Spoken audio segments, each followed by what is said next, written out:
என்ன மிஷின், இது எதுக்காக யூஸ் பண்ணுறது?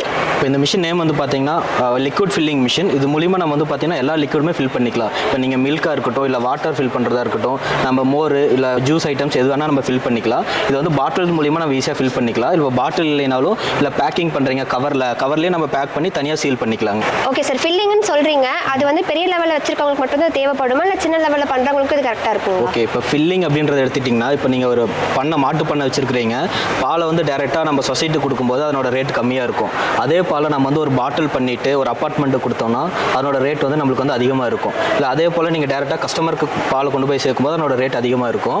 அப்போ நம்ம வந்து அந்த ஃபார்மர்ஸ்க்கு வந்து ரேட் அதிகப்படுத்தணும் அப்படின்னா அந்த மாதிரி பாட்டிலிங் போய்க்கலாங்க. அது நீங்கள் சின்ன லெவலில் நீங்கள் ஒரு மாடு 2 மாடு வச்சுருக்கீங்க, ஒரு 10 லிட்டர் பால் இருக்கிறனாலும் நீங்கள் அதில் ஃபில் பண்ணிக்கலாம். இது வந்து பார்த்தீங்கன்னா ஒரு மணி நேரத்துக்கு 100 லிட்டர் பால் குறைஞ்சபட்சம் நம்மளால் பேக் பண்ண முடியும்.